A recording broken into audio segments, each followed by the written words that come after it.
This is episode 32 of This Makes Me Happy. If giving to a worthy cause makes you happy, please join me in supporting the MS Society. For the first year, I joined the City to Shore Century Ride to raise funds to help create a world without multiple sclerosis. Since last year, I've joined my friend Christine to honor her mom Sharon, who lives with MS, under the team Shasha Boom. Please visit thehappypodcast.com/give to learn how to donate. Welcome to This Makes Me Happy, a podcast about people and what makes them happy. My name is Bernardo Margulis. I'm a designer, art director, and educator, and I'm the principal of This Makes Me Happy, a studio where I help my clients with branding and visual communications. I'm interested in hearing what makes people happy, so I'm asking them to share through This Makes Me Happy, the podcast. Every week, I will bring a conversation with a new guest on any topic they choose, and we'll learn what makes that person happy. Hello, today I'm very happy to have Anthony Gold with me. Anthony is an investor, author, and parallel entrepreneur. He is the co-founder of Roar, and he is a chairman for Healthy Humans. Anthony, how you doing?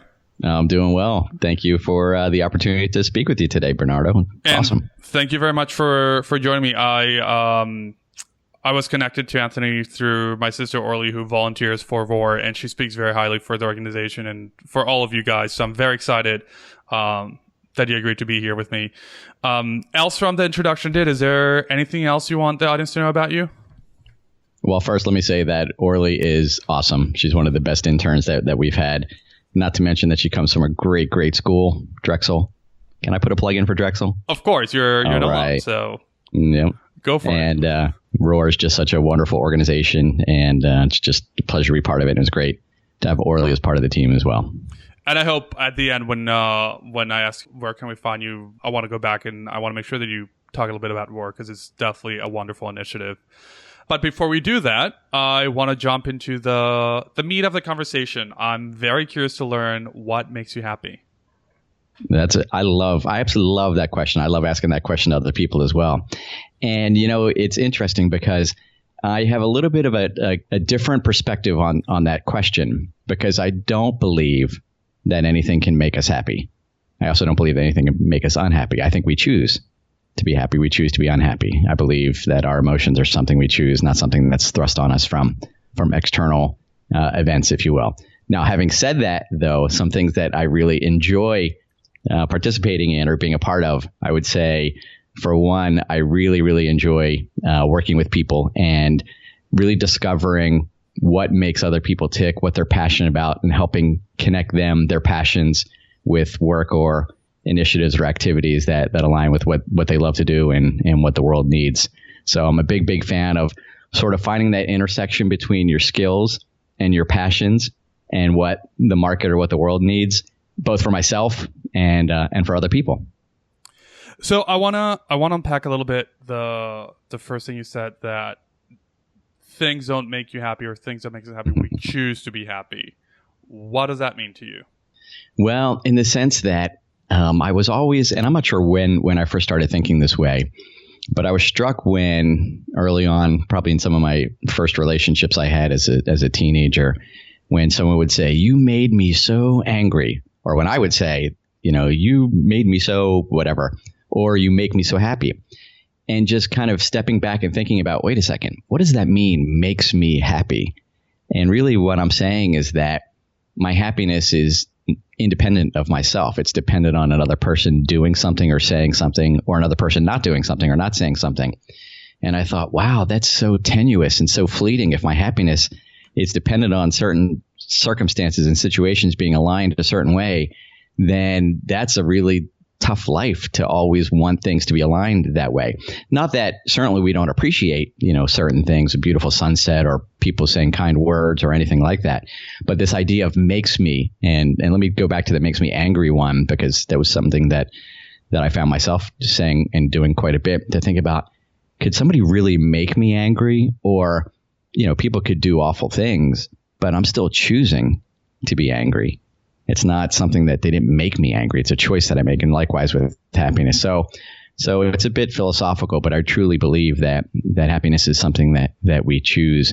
And I don't think it's necessarily dependent on a certain number in a bank account, a certain number in the stock market, a certain number on the temperature gauge, or a certain way that the, certain, environment or economy is. So, and it seems that you were very careful to use the word enjoy, and where other people use the word or the term that something makes them happy, you're saying, Yeah. I enjoy. Why? What is different semantics? What does that represent? I don't think it's I don't necessarily think it's a play on words. I think it's more that this idea that as a society, I think we have a tendency to believe that if certain things are a certain way, then I'll be happy. So if you ask somebody, what's success mean to you? Well, if I get this position, this job, this salary, or if I do these types of things, or whatever, if I get this kind of person, or if this certain thing, it works out this way, then I'll be happy. And again, I think that it's not something that'll ever come from the outside, because, let me say it this way, and I'll throw the question back at you. Have you ever said, if only such and such happened, then I'll be happy? And then such and such happened. And for a little bit, it felt pretty good, but then quickly realized, then didn't bring me the peace that I really thought that it would. It did temporarily, but it didn't, because there's always something more. And I think that certainly, enjoy is one word, but appreciation is another word. Wonderment, awe. These are all great words that I think we can all experience, with this various things that go on in the world. But the idea that term makes me happy or makes me unhappy is really what I'm, kind of hitting on a bit here. So do you think that beyond relying, because what I'm getting is that it's not about relying on the things that you enjoy to make yourself happy, but are you able to make yourself happy based on the things that you enjoy? Sure. Absolutely. Like, for instance, I used to, in a past life, I used to be a software developer and a hardware engineer. And I could go probably 24 hours coding without even eating or anything. And the only thing that would make me take a break is when I had to go to the bathroom. And usually, even then, it was, holding it as long as possible. So getting in that zone, or that flow, if you will, it's just a wonderful, wonderful feeling. And, people have had that experience doing, whether you're painting something or whatever it is that you're just at one with, so to speak. And so using that as an example, when I would be in that zone of coding, for instance, that I wouldn't say the coding made me happy, but certainly I loved every second of it. It was just so enjoyable. And anything that you can go 24 hours and not eat and not go to the bathroom is probably something that is moving you and motivating you in some significant way. And the audience can't see you smiling just thinking about this moment. So I'm sure in your head right so now, true. You're just enjoying the memory and making yourself happy through it. I'll accept that, and I'll let that one slide. So, getting a little less philosophical, or maybe we'll go even more philosophical.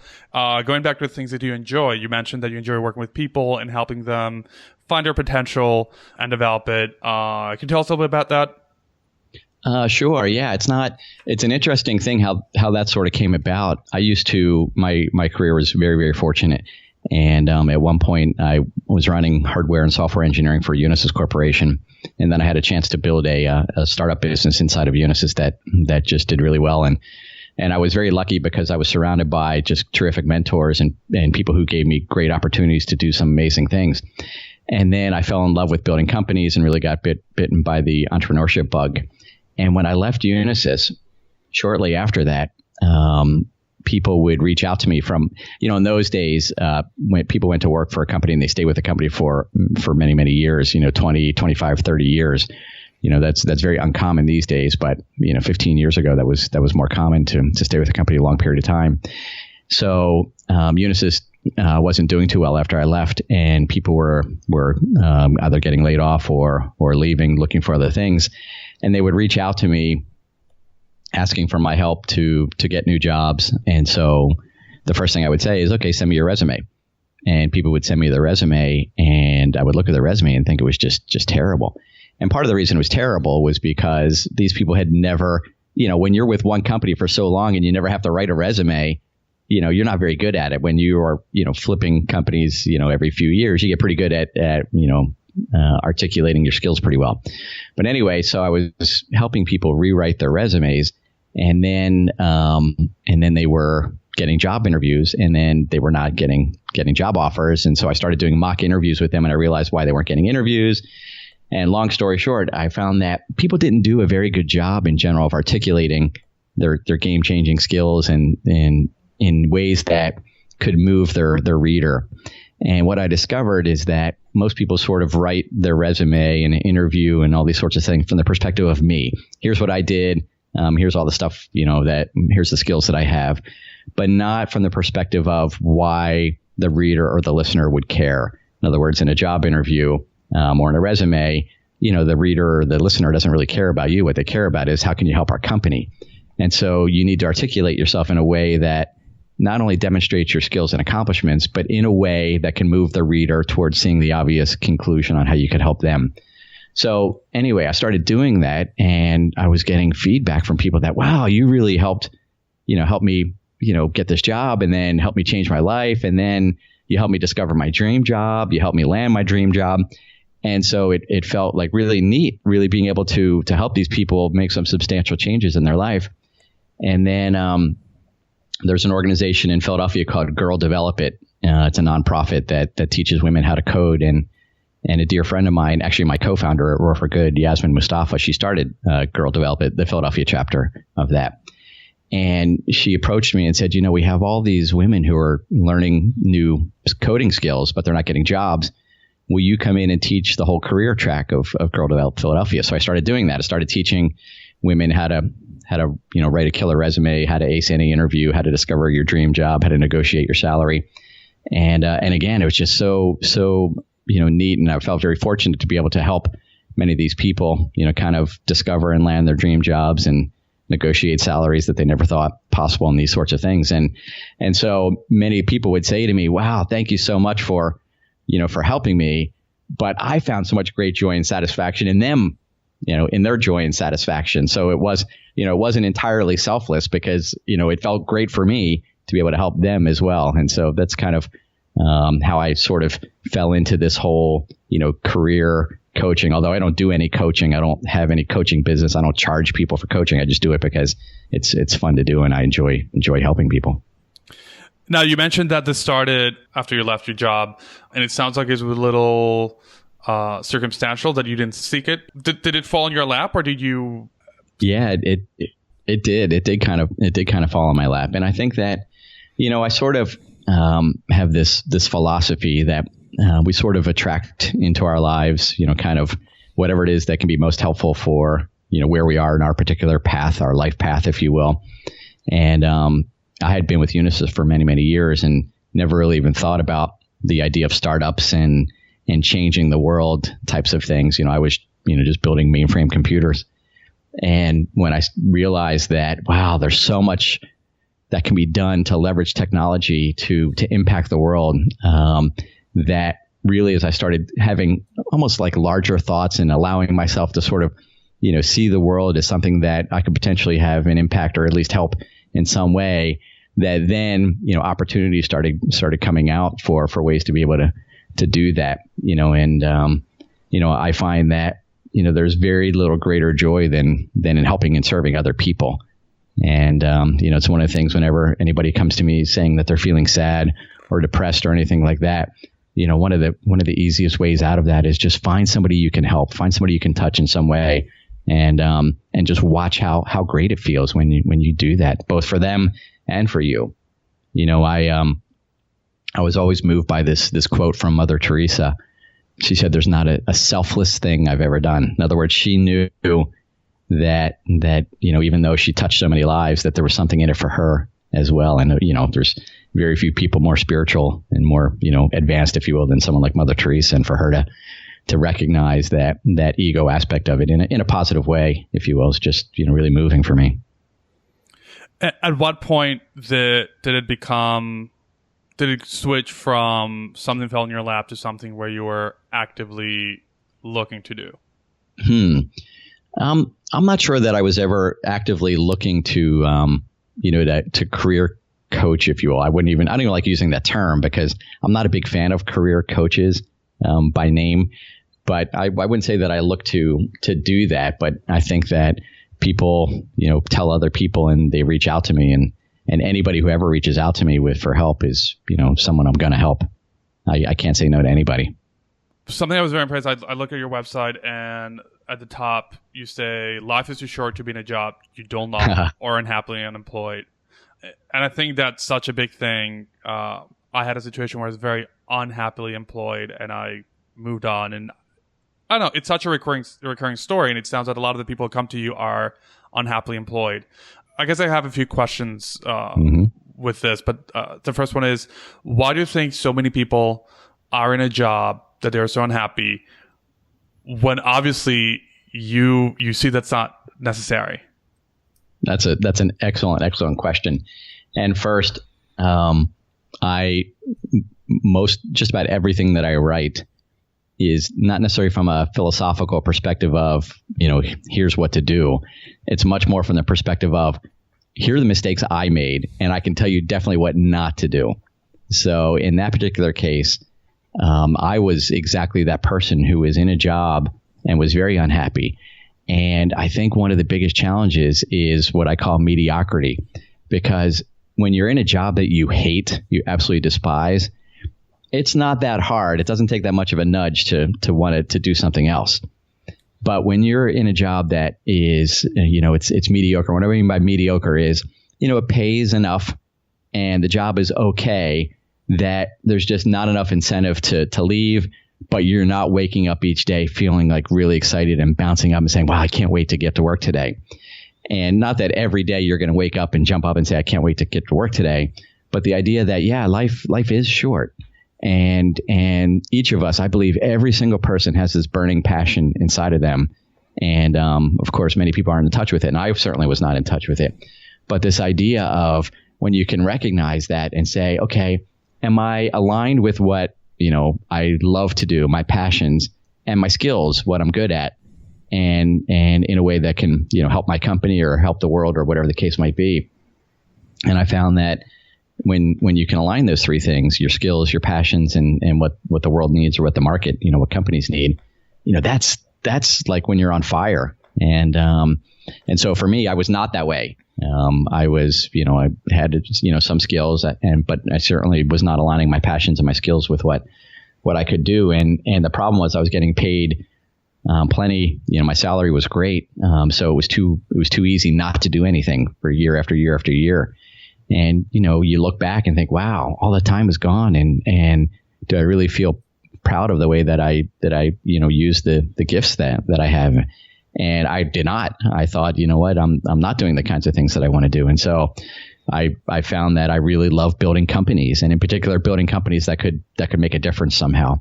And once I started doing that, then, it was back to like, oh my goodness, I can't wait to wake up the next day and that kind of mode of staying up too late because you just keep working. And I find that, building startup companies, that can make a difference is, for me, one of the things that moves me. And when I see other people, I don't think that everyone needs to be working in, social mission driven companies, certainly. But I do think that to the extent that you can look at what do I love to do? What am I good at? Or what could I become good at?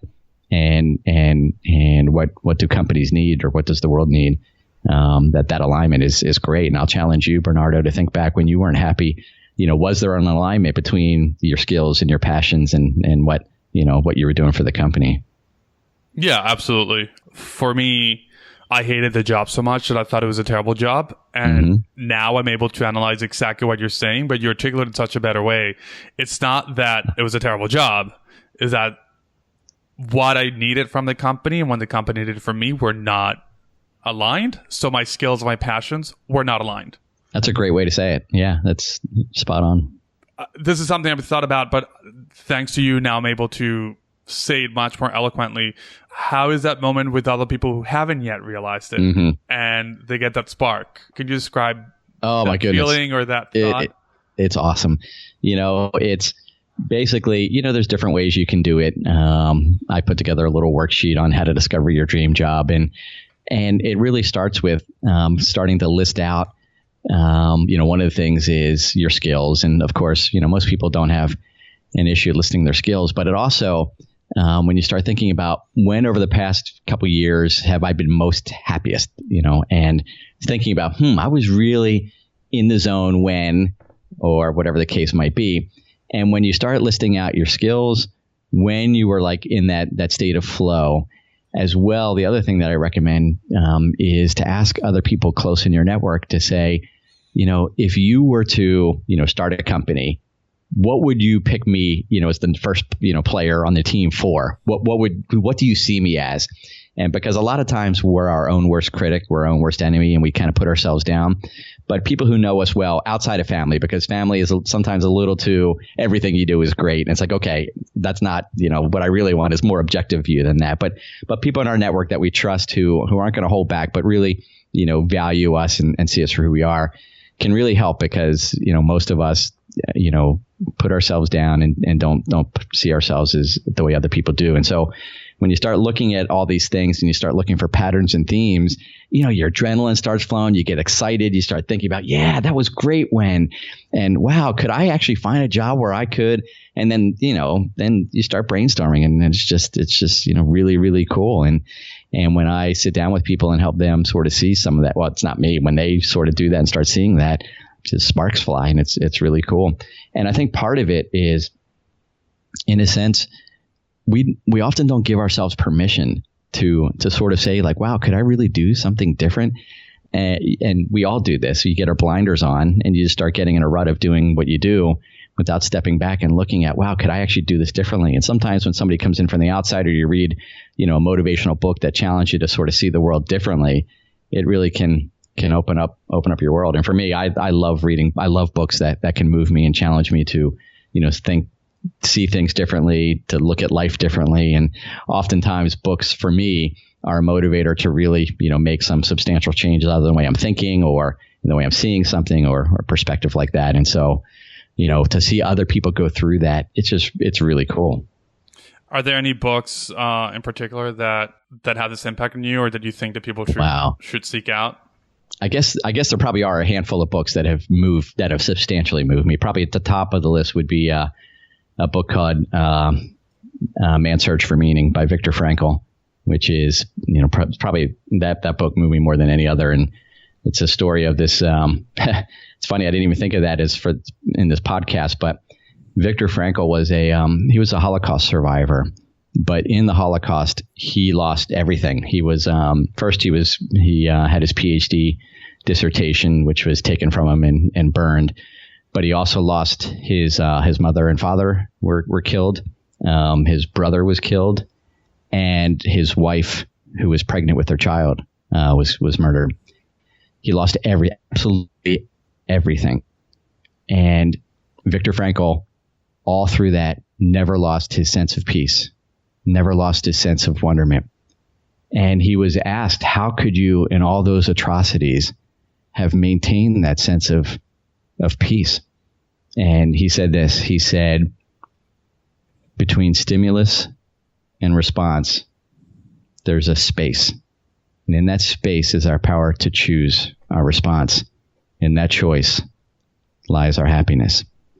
And in a sense, pretty much saying, what I was talking about earlier, that he had every right, if you will, to be angry and to be so infuriated and so devastated because everything was taken away from him. And never once did he choose that.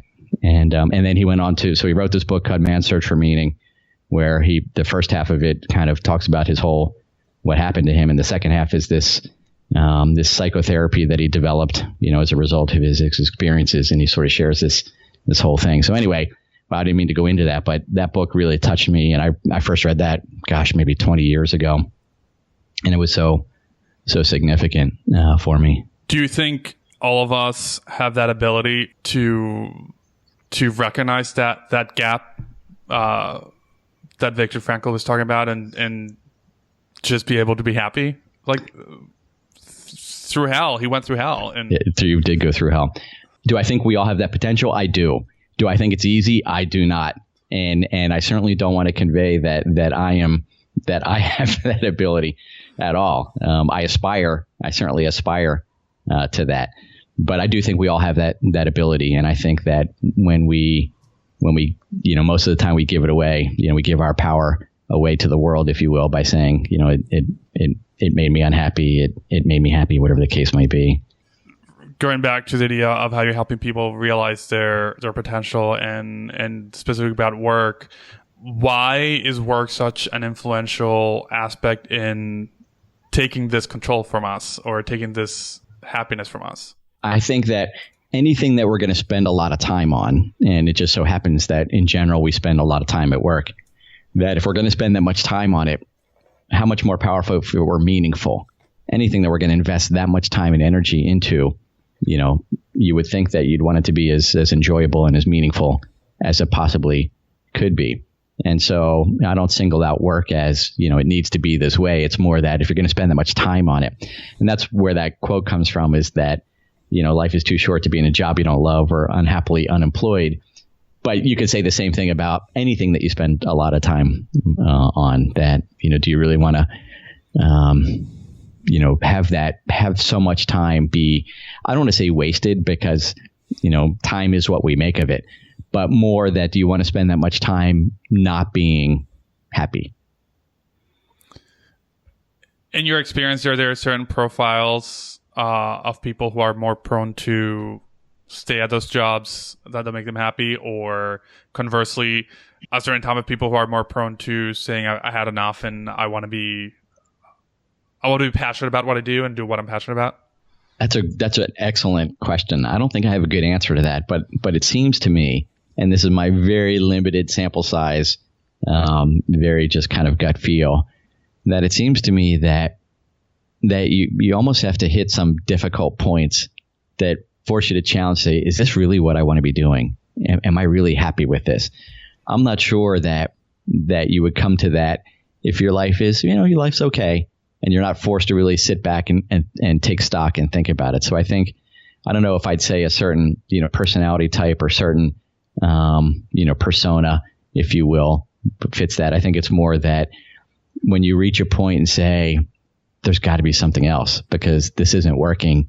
Or, as I said, for me, when books sort of slap me in the face and say, oh my goodness, why didn't I think of it this way? This is so insightful to sort of see this perspective. So I think it's not necessarily, I don't think it's a certain person type, although I do think that you need a certain aspect or certain element of self-awareness or willingness to kind of look honestly at what works and what doesn't work, because I do believe that we're all our own worst enemy. I do believe that we put, blockers in front of us. And if we're not willing to recognize that, then it's difficult to transcend some of them. If we think that all of our hurdles in life are other people putting them there, it's very difficult to move beyond that without willing to look at it and say, maybe I'm the one that's holding me back. Maybe I'm the one that's bringing myself down. Maybe I'm the one that's, projecting, lots of guilt. And maybe there's another way to look at this. You yourself have transformed your career a few times. Has this process happened to you? Was this a conscious process of, I'm not happy where I am, I need to find something that I'm more passionate in? Maybe some aspect of conscious, but certainly not because I was at, some sort of gifted level where I could look and say, okay, Anthony, this is what you need to do. And I could do that.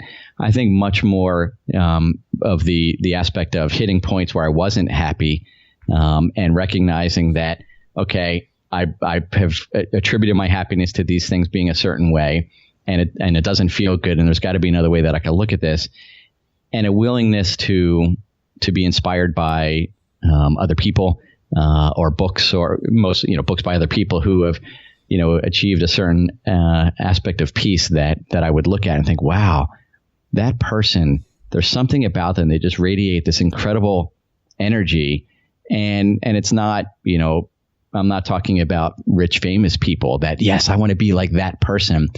More, humble people who just radiate something about them and saying, what's about that person that they just carry this incredible, energy and peace. My grandfather was one of those people that he was, I wouldn't say he was a lot like Viktor Frankl, but he was a little bit like him. And nothing ever brought him down. He ended up dying of cancer, but never, ever to his dying day did anything ever faze him.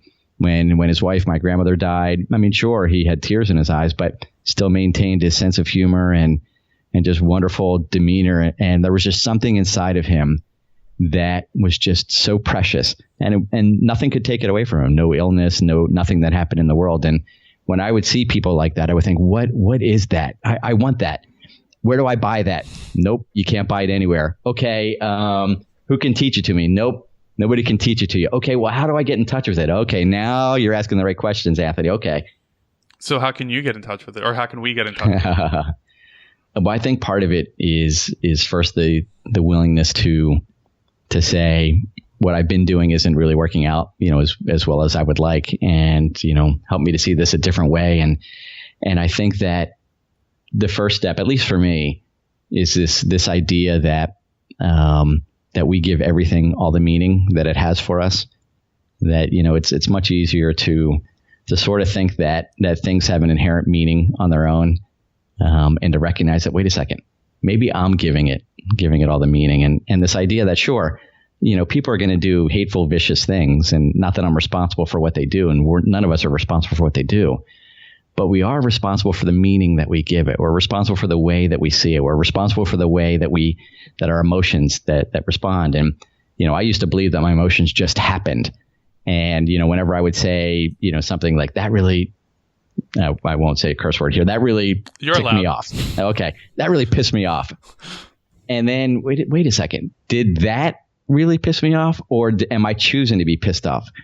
And when I step back from the anger energy that's flowing inside of me and recognize, wait a second, that thing that person said didn't piss me off. I'm choosing to be pissed off. And then when I peel the onion away and realize, wait a second, what's behind that is, whatever the person said triggered something inside of me that I don't want to look at, and I'd much rather see it in them, and it's their fault. And it's much easier to point the finger at them and say, you're the cause of my unhappiness, without looking and saying, wait a second, I'm choosing this. And what's this pointing to inside of me? Oh, I'm not sure I want to look at that. All right, let's look at it. And so I think it's that will, first of all, to recognize that it's no one can make you unhappy. No one can make you happy. And then the next step from there is to recognize that, wow, I do give everything all the meaning that it has. And then from there to say, okay, I'd like to give things a different meaning, and how to see things differently. And it's just a lifelong practice of doing that. And again, I definitely do not want to convey this impression that I've achieved any sort of, spiritual enlightenment, and nothing could be further from the truth. It's more like I recognize that, and when I do practice that, I feel so much better. Does it get easier with time to just do it? It does. Yeah, it takes it. What you see is that you sort of shorten the gap between the stimulus of, okay, somebody did something that in the past I would say pissed me off, and shorten the gap between that and recognizing, ooh, wait a second, there I go, choosing it. And then a funny thing starts to happen, Bernardo, sometimes, and maybe you've had an experience of this where somebody upsets, does something that you choose to be upset by, and that you're about to get upset, and you watch yourself get upset, and you still can't stop yourself. You just watch yourself, almost like you're stepping out and watching yourself, like having this reaction, and you almost smile at it because you sort of see yourself from the outside, like there Anthony goes, he's about to let this person have it. And then, you start to see that, and that starts to shorten the gap between the, as I said, the stimulus and the reply. Do you ever encounter a moment when you're not able to do that? Hell yeah, of course. Yep. And I do think that, and this is going to sound somewhat provocative as well, I think that when we encounter those moments, I think those are some of our best teachers, because that's where we can look back and say, there's something here that's triggering something in me. So not that we want to relish those and say, yeah, bring it on, I want more of that, but more to kind of be able to say, like, okay, there's a lesson here in here for me, something, I'm not sure what it is, but there's a lesson here for me. So yeah. And building a company, a startup company is, there's a lot of pressure and a lot of work and not a lot of sleep and a lot of stress and all these sorts of things. So sure, there's plenty of opportunity for those types of things. At the moment, how do you react at those moments that you can't really bridge the gap? You'll have to ask other people who work with me, see what they say. Ask them their opinion. Are we going to get juicy stories, or? I don't know. And how do you think your life, or do you think your life is better because you have discovered this? Wow. I'm not sure I could use the word better, but I would say a million times more peaceful. That in, I use the phrase past life. I don't mean it literally in a past life, but in a past life as in a decade ago, maybe more like 15 years ago, I had clear, my mind, here's what, success looks like. And it was your typical definition of, what many people would say success looks like. And I couldn't have been more miserable. Maybe it was more like 20 years ago, but something, a lifetime ago. And practicing these types of things that I'm talking about just has brought just an incredible peace to me. And hopefully it goes into the initiatives that I'm involved with. Do you have any goals or any visions for the future, how this can get even better for you? I certainly, from my personal journey, I have many more lessons to learn, whether I learn them in this life or some other life. So for me, I'd like to continually grow. I'd like to, just each day look at and say, how can tomorrow be, a little bit better than today was, and these sorts of things. And I enjoy having those opportunities to look at what didn't go so well, and go on a quick divergent tangent for a second. At Unisys, we used to each year at the end of the year we do these performance reviews, and it was, you had to list, when we would do these reviews with employees and with our managers and whatnot, you listed your accomplishments and things that went well. And we also listed your weaknesses, your strengths and your weaknesses. And I hated that term weaknesses because it just felt so disempowering. And we ended up changing the term from weaknesses to developmental opportunities. And it sounds like such a euphemism, but I really do believe that they are opportunities when we look at them that way. And I think when you look at something as a weakness, it holds you back. And when you look at something as an opportunity, even a developmental opportunity, I think it can be empowering. And so for me, when I find myself not responding the way that I'd like to be able to respond, or feeling the way I'd like to respond, I look at those as developmental opportunities and things to work on. And if we could summarize, let's call it your legacy. Wow, am I that old? Oh my goodness. Well, no, in the future, whenever we're ready for that, or if we could summarize the lesson that you want to give, whether about your personal philosophy or whether the work you do with other people, helping them realize their potential. Is there a way to summarize that? Is there something concise that you would say is the number one thing? Let me share something that Yasmin and I, my co-founder of Roar, the idea person behind Roar, and hopefully I'll be able to tell you what Roar is a little bit, but something we do. But before I say that, let me just say, so I don't have a career helping people with their careers. What you see on my website, that stuff with Anthony's desk, it's not my career. I just do that for fun. So I don't have a business doing any of that stuff. Is just something I do just for fun. So, but getting back to this idea of the whole legacy thing, what Yasmin and I sometimes will have these discussions, and we've said to one another that, what would you want to have written on your tombstone? Or what would you want someone to, when they're at your funeral, giving a eulogy, what would you want them to say? And, when you think that way, it sort of changes the whole perspective of, how would I want to be viewed? Or, what do I want to leave behind? And, for me, it'd be really neat if people were touched or moved in some way and felt that their life was, a little bit, that they had a little more insight or perspective or guidance, that I was able to help in some way. That'd be pretty cool. Almost like your grandfather did for you. Exactly. Yeah. He was just so I could talk about him for hours. Yeah. All right, Anthony, now I want to move on to the next section. I have a few questions about different things that make you happy, and I just want your gut reaction to them. Okay. Are you ready? I'm ready. Who is the happiest person you know? Wow. Can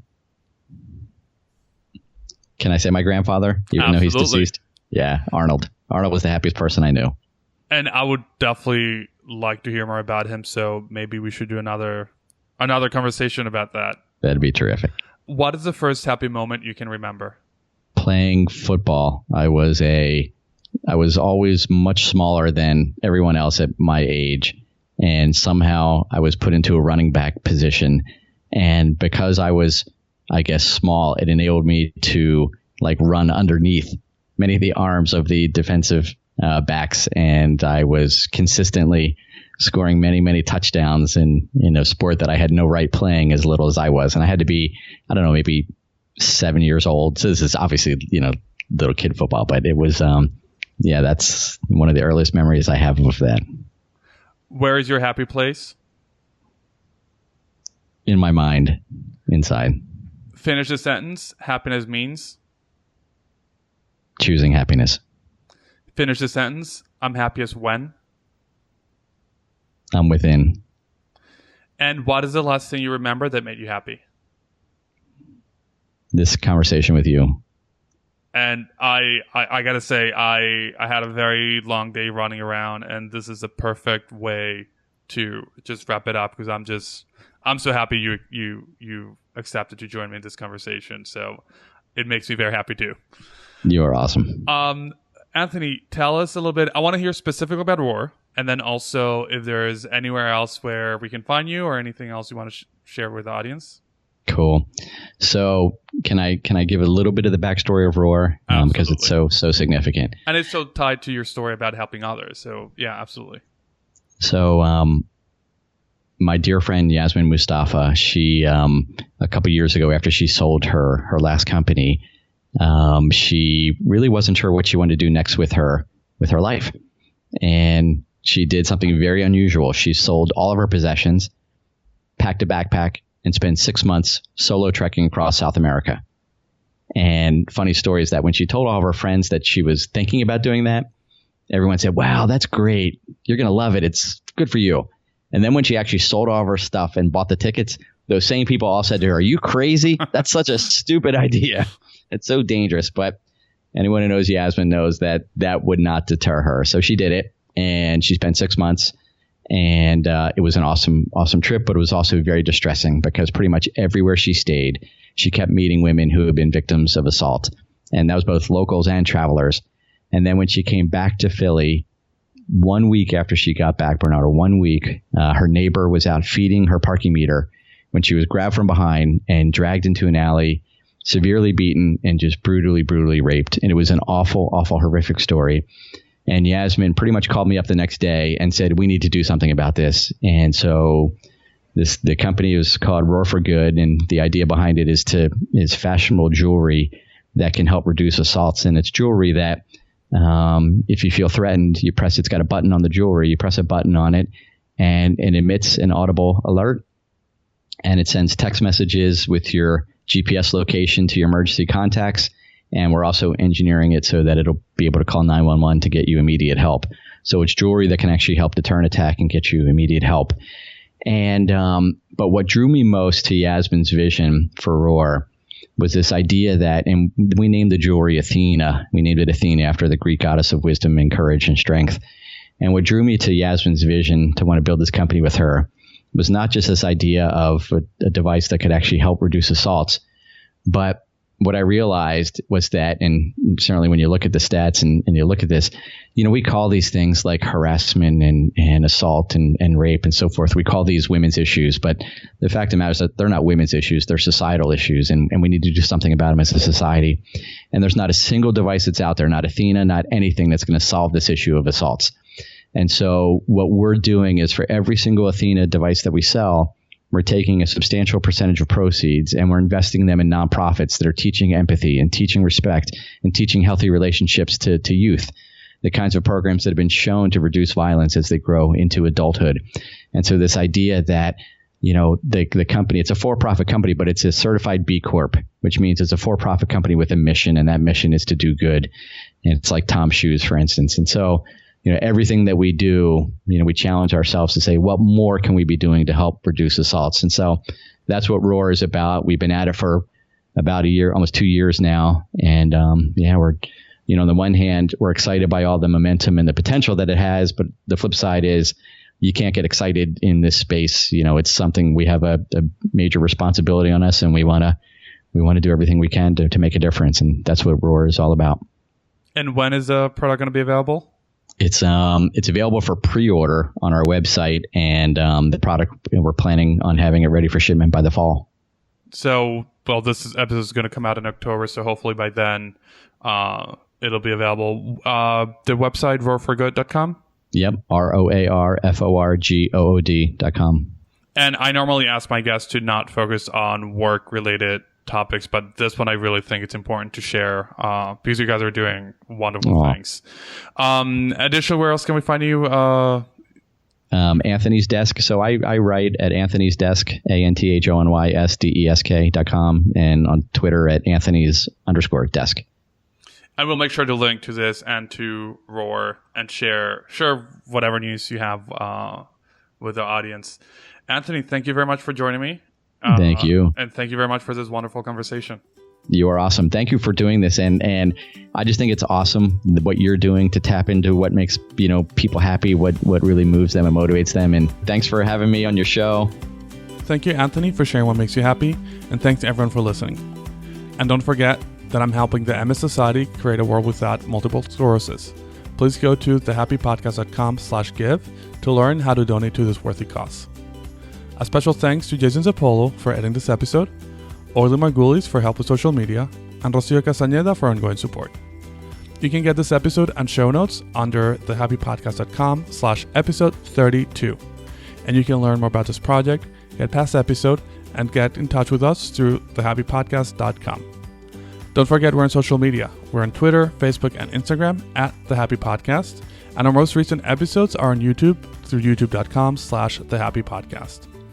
Please go to itunes.com and look us up so you can subscribe and get weekly updates on your device. And if you really enjoy the show, please go to iTunes and leave a positive review so that more people can find this show. Thank you for listening, and I'll see you next week.